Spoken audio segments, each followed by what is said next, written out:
اعوذ باللہ من الشیطان الرجیم بسم اللہ الرحمن الرحیم وبہ نستعین وہو خیر ناصر ومعین اما بعد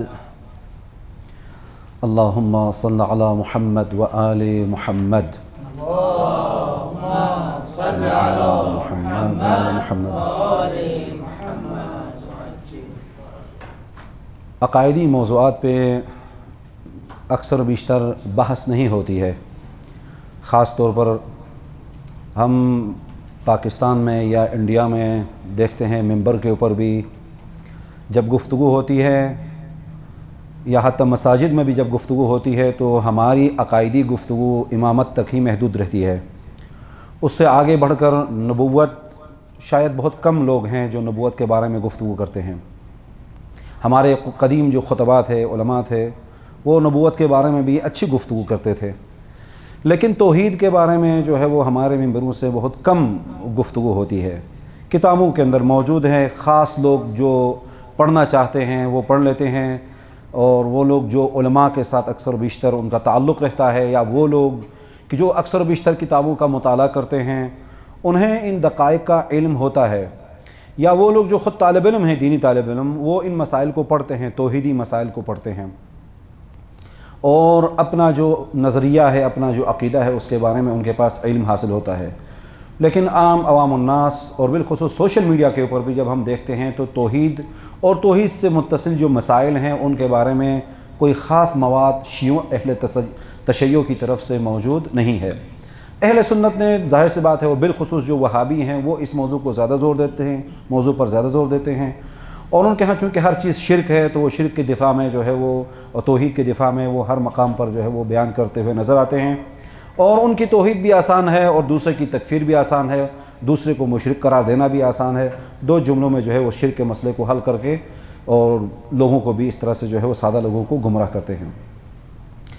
دیکھیے، عقیدے کے مسئلے میں داخل ہونے سے پہلے ایک چیز جو ہے نا وہ ثابت کرنا ضروری ہے، جسے کہتے ہیں عقیدہ یعنی معرفت ہے، عقیدہ یعنی علم ہے. عقیدہ کا مطلب ہرگز یہ نہیں ہے کہ آپ کسی چیز کو کہیں کہ ایسا ہے، یہ عقیدہ نہیں ہے. چاہے آپ کو علم ہو یا نہ ہو، میں آ کے کہوں کہ مثلا فلاں جگہ پہ ایک چیز موجود ہے، آپ کہیں ٹھیک ہے ہم آپ کی بات پہ ایمان لاتے ہیں، ایسے ہی ہے، یہ عقیدہ نہیں ہے. عقیدے کا مطلب یہ ہے کہ آپ کو علم ہو دلیل کے ذریعے سے، اور اس علم کی روشنی میں آپ کا دل اسے تسلیم کرے. اسی وجہ سے کہا کہ لا اکراہ فی الدین، آپ جبر کر کے کسی سے دین تسلیم نہیں کروا سکتے، چونکہ تسلیم دین ایک قلبی اور ایک عقلی مسئلہ ہے، یعنی آپ کا دل اسے تسلیم کرے. یعنی عقیدے کا مطلب یہ ہے، دل کب تسلیم کرتا ہے؟ جب اس کے پاس دلیل ہو اور اس کی عقل اسی دلیل سے قانع ہو، پھر دل تسلیم کرتا ہے. اسی وجہ سے لا اکراہ فی الدین اس وجہ سے کہا گیا ہے. یہاں معرفت تک پہنچنے کے لیے، جسے معرفت قطعی اور یقینی معرفت کہا جاتا ہے، ظنی معرفت نہیں، اس کے لیے سب سے پہلا اور سب سے اہم ترین مصدر جہاں سے معرفت حاصل ہوتی ہے وہ عقل ہے. انسان کے پاس عقل نے بتایا ہے کہ اللہ ہے، عقل نے بتایا ہے کہ اللہ ایک ہے. اگر آپ توحید اور وجود پروردگار کو وحی سے ثابت کرنے کی کوشش کریں گے تو پھر کبھی بھی ثابت نہیں ہو کر سکتے. یہ دور لازم آئے گا، یہ مصادرہ ہے. یعنی اللہ ہے، دلیل کیا ہے؟ چونکہ اللہ نے قرآن میں کہا ہے. یہ کیا بات ہوئی بھائی؟ اللہ ہے، دلیل یہ ہے کہ چونکہ اللہ نے قرآن میں کہا ہے. یعنی آپ کا دعویٰ عین دلیل ہے، اور یہ مصادرہ ہے. اللہ ایک ہے، دلیل کیا ہے؟ چونکہ اس ایک اللہ نے کہا. یہ تو پہلے ہی آپ تسلیم کر کے آ رہے ہیں کہ اللہ ہے، اللہ ایک ہے. اس کے بعد جبرائیل ہے، وحی ہے، نبی ہے، اور اس کے بعد آ کے قرآن میں لکھا ہے، اور قرآن صحیح ہے، سالم ہے، متواتر ہے، اور پھر قرآن میں یہ لکھا ہے کہ اللہ ہے. یہ کون سی دلیل ہو گئی؟ اخذ المتأخر فی المتقدم ہے. یہ مصادرہ علی المطلوب ہے. مصادرہ ایک علمی اصطلاح ہے. علمی اصطلاح میں جب آپ کسی چیز کا دعویٰ کرتے ہیں، فرض کریں میں کہتا ہوں کہ فلاں بندے نے میری ایک چیز غصب کی ہے، مثلا فرض کریں، یا اس نے میرا فلاں حق جو ہے وہ تلف کیا ہے. یہاں پر یہ میرا دعویٰ ہے نا. ہر دعویٰ محتاج دلیل ہے.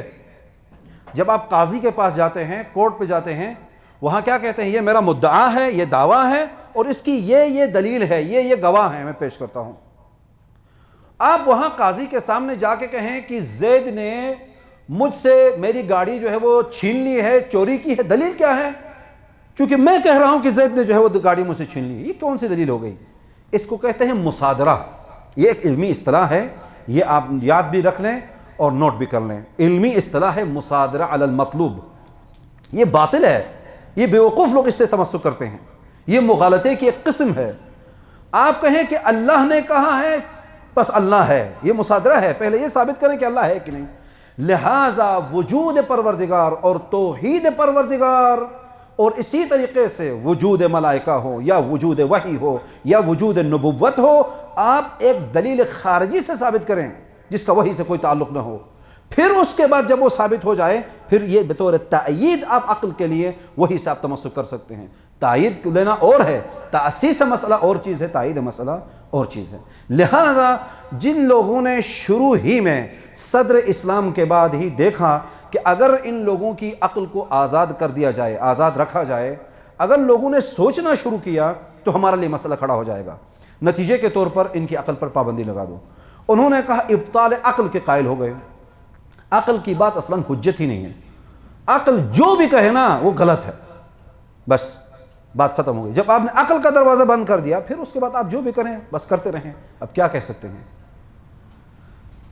جب رسول خدا پہلی مرتبہ دنیا میں تشریف لائے اور اعلان نبوت کیا، کیا اس وقت جب خطاب کیا لوگوں سے تو یہ کہا کہ چونکہ میں نبی ہوں لہٰذا اللہ ہے مانو، یا دلیل عقلی کے ذریعے سے سمجھایا کہ عقل تسلیم کرتی ہے کہ اس کائنات کا کوئی بنانے والا ہے، چونکہ ہر چیز بغیر بنانے والے کے نہیں بن سکتی، تو پھر ہر چیز کا کوئی بنانے والا اگر موجود ہے تو پھر اس کائنات کا بنانے والا کون ہے؟ یہاں عقل سوال کرتی ہے اور عقل جواب دیتی ہے کہ کوئی نہ کوئی ایسا ہونا چاہیے، اور وہ یا تو خود کائنات ہی ہے، عالم ہی ہے، مادہ ہی ہے، یا مادہ سے ماورا کوئی چیز ہے۔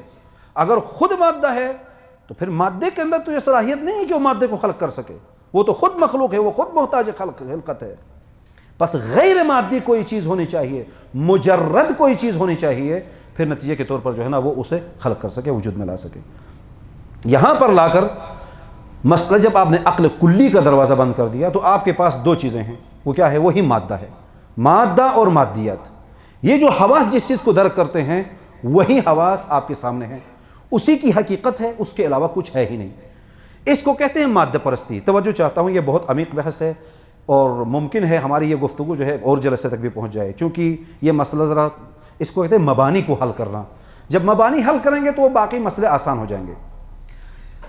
اب عقل کو آپ نے بند کر دیا دروازہ، عقل کلی کا دروازہ آپ نے بند کر دیا کہ عقل کلی کوئی حجت نہیں ہے، اس کی بات بالکل نہیں مانو، اور اگرچہ قرآن ہر آیت میں اور اپنی اکثر و بیشتر آیات میں فہم لا یعقلون، عقل نہیں رکھتے، ان کی مذمت کرتا ہے اور اہل عقل کے لیے نشانیاں ہیں، عقل کی طرف بلاتا ہے، لیکن اس کے باوجود بھی حتی احادیث کے اندر جو ہے وہ کثرت سے عقل کی تعریف اور مد آئی ہے، اور وہاں پر کہا کہ ان للہ حجتان، حجت ظاہرہ و حجت باطنہ کہا گیا ہے۔ حجت ظاہر جو ہے نا وہ کیا ہے؟ رسل، وہم الرسل۔ امام صادق علیہ السلام نے ارشاد فرمایا والحجت الباطنہ ہی العقل، عقل ہے کہ جس کے ذریعے سے انسان باقی تمام مخلوقات پر جو ہے نا وہ اشرف المخلوقات ہے۔ حیوان اور انسان میں فرق یہ ہے کہ حیوان کے پاس حس جزئی ہے، وہ دیکھتا بھی ہے، سنتا بھی ہے، کھاتا بھی ہے، لمس بھی کرتا ہے، سونگتا بھی ہے، یہ حواس تو حیوان کے پاس بھی ہیں۔ شاید حواس میں حیوانات ہم سے زیادہ قوی ہوں، بعض چیزوں میں وہ بہت سی ایسی چیزیں دیکھتے ہیں جو ہم نہیں دیکھ سکتے، وہ بہت سی ایسی چیزیں سنتے ہیں جو ہم نہیں سن سکتے، وہ بہت سی ایسی چیزوں کو حس کرتے ہیں جو ہم نہیں کر سکتے، وہ تو پھر ان میں تو ہم سے قوی ہو گئے۔ پھر وہ کون سی چیز ہے کہ جس کی وجہ سے انسان حیوان سے جدا ہے؟ انسان انسان ہے اور اشرف المخلوق ہے، ملائکہ سے بھی افضل ہے، لیکن حیوان جو ہے وہ نہیں ہے۔ کیوں؟ وہ ہے عقل۔ آپ نے عقل کا دروازہ بند کر دیا، اب آپ کے پاس کیا ہے؟ وہی مادہ ہے جو ہم دیکھتے ہیں، سنتے ہیں، چکھتے ہیں اور حس کرتے ہیں، وہی مادہ، حواس خمسہ۔ اس کو کہتے ہیں مادہ پرست، مادیون، جن کی سوچ اور فکر جو ہے وہ مادہ تک محدود ہے۔ یہاں دو گروہ وجود میں آتے ہیں، مادیین کے دو گروہ وجود میں آتے ہیں۔ ایک گروہ کہتا ہے جو کچھ ان حواس کے ذریعے سے ہم درک کرتے ہیں اسی کی حقیقت ہے، اس کے علاوہ کچھ بھی نہیں ہے۔ بس نتیجے کے طور پر چونکہ ادیان الہی میں اللہ کا تصور ایک وجود غیر مادی کے طور پر پیش کیا گیا ہے، نتیجے کے طور پر ہر موجود مادی ہونا چاہیے، جو غیر مادی ہے وہ موجود ہی نہیں ہے، یہاں سے الہاد کا آغاز ہو جاتا ہے۔